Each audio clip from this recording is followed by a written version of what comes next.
Hi friends, എല്ലാവർക്കും ആൻസീസ് കുക്കറീസിൻ്റെ പുതിയൊരു വീഡിയോയിലേക്ക് സ്വാഗതം. നമ്മളിന്നിവിടെ ചിക്കൻ പാർട്സ് കായും കൂടി വെച്ചിട്ടുള്ള ഒരു കറിയാണ് നമ്മളിവിടെ തയ്യാറാക്കുന്നത്. ചിക്കൻ പാർട്സ് എന്ന് പറയുമ്പോൾ അതിൻ്റെ കഴുത്ത് ഭാഗവും ലിവറും കക്കാമണ്ട എല്ലാം കൂടെ പെടുന്നതാണ് ചിക്കൻ പാർട്സ് എന്ന് പറയുന്നത്. ചിക്കൻ പാർട്സ് ഞാനിവിടെ വൃത്തിയാക്കി കഴുകി നന്നായിട്ട് ചെറിയ കഷ്ണങ്ങളാക്കി നുറുക്കി വെച്ചിട്ടുണ്ട്. അതിലേക്ക് നമ്മൾ 1/2 ടീസ്പൂൺ മഞ്ഞൾപ്പൊടി, 2 ടേബിൾ സ്പൂൺ നല്ല എരിവുള്ള മുളക് പൊടി, 2 ടേബിൾ സ്പൂൺ മല്ലിപ്പൊടി, 1/2 ടീസ്പൂൺ ഗരം മസാല, 1/2 ടീസ്പൂൺ കുരുമുളക് പൊടി, ആവശ്യത്തിന് ഉപ്പ്, പിന്നെ നമ്മളതിലേക്ക് ഒരു 2 ടേബിൾ സ്പൂണോളം വെളിച്ചെണ്ണ ചേർത്ത് കൊടുത്തിട്ടുണ്ട്. 2 അടപ്പനോളം വിനാഗിരിയും കൂടെ ചേർത്ത് കൊടുത്തിട്ടുണ്ട്. വിനാഗിരി അല്ലെങ്കിൽ ചെറുനാരങ്ങ നമുക്ക് ചേർത്ത് കൊടുക്കാം. ചെറുനാരങ്ങയുടെ നീര് അത് കുരുവിടാതെ നമ്മൾ ചെറുനാരങ്ങയുടെ നീരെടുത്തിട്ട് വേണം ഇതിൽ ചേർത്ത് കൊടുക്കാനായിട്ട്. അതിന് ശേഷം നന്നായിട്ടൊന്ന് മിക്സ് ചെയ്ത് ഒരു 10 മിനിറ്റ് നമുക്കിതൊന്ന് മാറ്റി വയ്ക്കാം. ആ സമയത്ത് നമുക്ക് ഇതിലേക്ക് വേണ്ട ഇൻഗ്രീഡിയൻസ് ഒക്കെ എടുക്കാം. നമ്മൾ 3 കായയാണ്, നേന്ത്രക്കായ തൊലി കളഞ്ഞതാണ് ഇതിൽ ചേർത്ത് കൊടുക്കുമെന്ന് എടുത്തു വെച്ചിട്ടുള്ളത്. അതുപോലെ 3 സബോള, കുറച്ച് വെളുത്തുള്ളി, 2 കഷ്ണം ഇഞ്ചി, 2 പച്ചമുളക്, കുറച്ച് കറിവേപ്പില, ഇതെല്ലാം നമ്മൾ നുറുക്കിയെടുത്തിട്ടുണ്ട്. ഇനി ഇതിലേക്ക് നമുക്ക് നമ്മൾ കായ നുറുക്കി എടുത്തിട്ടുണ്ട്. കായ നുറുക്കിയതിലേക്ക് നമ്മൾ കുറച്ച് വെള്ളം ചേർത്ത് അതിൽ കുറച്ച് മഞ്ഞൾപ്പൊടി ഇട്ട് നന്നായിട്ടൊന്ന് കഴുകി വന്നെടുക്കുന്നുണ്ട്.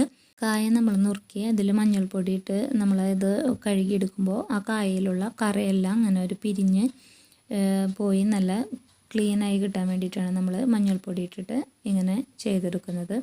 അതിനുശേഷം നമ്മളൊരു പാൻ അടപ്പത്ത് വെച്ചിട്ട് അതിലേക്ക് കുറച്ച് വെളിച്ചെണ്ണ ഒഴിച്ച് വെളിച്ചെണ്ണ ചൂടായി വരുമ്പോൾ കുറച്ച് കറിവേപ്പില ചേർത്ത് കൊടുക്കുന്നുണ്ട്.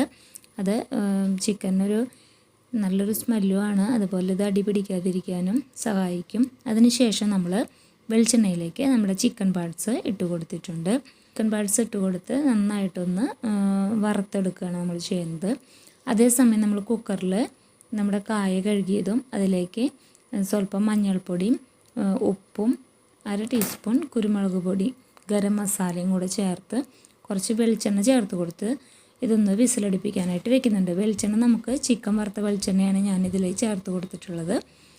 പിന്നെ കുറച്ച് വെള്ളം കൂടെ ചേർത്ത് നമുക്ക് ഒരു വിസിൽ അടുപ്പിച്ചെടുക്കാം. ഇപ്പോൾ നമ്മുടെ ചിക്കൻ പാർട്സ് നന്നായിട്ട് വറുത്ത് വന്നിട്ടുണ്ട്. ഒരു 80% മാത്രം നമ്മളിത് വറുത്തെടുത്താൽ മതി കേട്ടോ. ബാക്കി ഒരു 20% നമുക്ക് കായയുടെ കൂടെ ഇട്ടിട്ട് ഒന്ന് വേവിച്ചെടുക്കാനുള്ളതാണ്. അപ്പോൾ ഇപ്പോൾ നമ്മുടെ ചിക്കൻ പാർട്സൊക്കെ ഒരുവിധം നന്നായിട്ട് വറുത്ത് വന്നിട്ടുണ്ട്. ഇത് വറക്കാൻ വെക്കുമ്പോൾ പൊട്ടിത്തെറിക്കാനായിട്ട് ചാൻസ് വളരെ കൂടുതലാണ്. കാരണം നമ്മുടെ ചിക്കൻ്റെ ലിവറിൽ ജലാംശം അധികമായതുകൊണ്ട് അത് പെട്ടെന്ന് പൊട്ടി മേത്തേക്കൊക്കെ തെറിക്കാനായിട്ട് ഒരു ചാൻസ് കൂടുതലാണ്. അപ്പോൾ നമ്മളെല്ലാവരും ശ്രദ്ധിച്ചിട്ട് വേണം അത് വറക്കാനായിട്ട് വെക്കാൻ. ഇപ്പോൾ നമ്മുടെ ചിക്കൻ പാർട്സൊക്കെ നമ്മൾ വറുത്തെടുത്തിട്ടുണ്ട്. ഇനി നമ്മളൊരു പാനിലേക്ക് കുറച്ച് വെളിച്ചെണ്ണ ഒഴിച്ച് അതിൽ സബോള നന്നായിട്ടൊന്ന് വഴറ്റിയെടുക്കുകയാണ് ചെയ്യുന്നത്. അപ്പോഴേക്കും നമ്മുടെ കായ ഇവിടെ നന്നായിട്ട് വെന്ത് വന്നിട്ടുണ്ട്.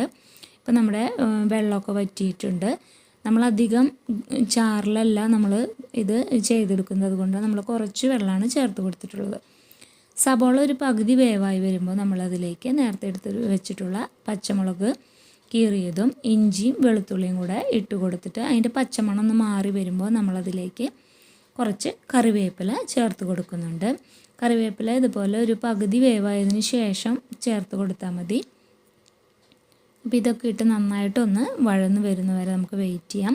സബോള ഒരു 3/4 ഭാഗത്തോളം ഇതുപോലെ വെന്ത് വരുന്ന സമയത്ത് നമുക്കിതിൽ പൊടികൾ ചേർത്ത് കൊടുക്കാം. ഞാനിവിടെ 1/4 ടീസ്പൂൺ മഞ്ഞൾപ്പൊടി, 1.5 ടേബിൾ സ്പൂൺ മല്ലിപ്പൊടി, 2 ടേബിൾ സ്പൂൺ മുളക് പൊടി, 1/2 ടീസ്പൂൺ ഗരം മസാലയും കൂടെ ചേർത്ത് നന്നായിട്ടൊന്ന് വഴറ്റിയെടുക്കുന്നുണ്ട്.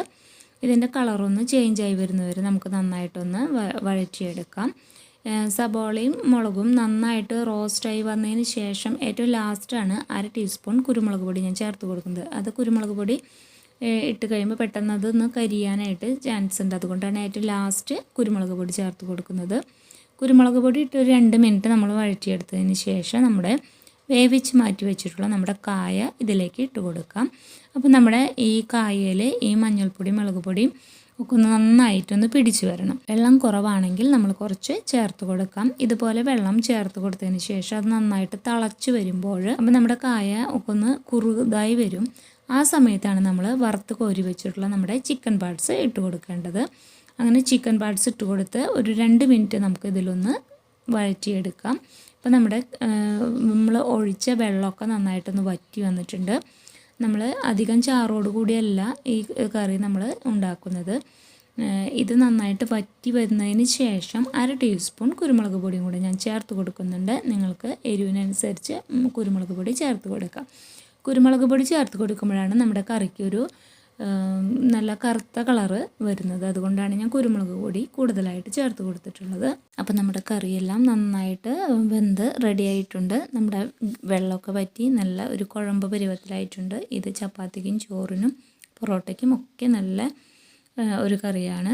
ഇത് നിങ്ങളൊന്ന് ട്രൈ ചെയ്ത് നോക്കണം. ഇഷ്ടപ്പെട്ടാൽ ലൈക്ക് ചെയ്യണം, ഷെയർ ചെയ്യണം, സബ്സ്ക്രൈബ് ചെയ്യണം. നമ്മുടെ ചാനൽ ഇഷ്ടപ്പെടുകയാണെങ്കിൽ ഇതൊന്ന് സപ്പോർട്ടും കൂടെ ചെയ്യണേ. അപ്പോൾ അടുത്തൊരു വീഡിയോയുമായി കാണുന്നത് വരെ എല്ലാവർക്കും ബൈ ബൈ.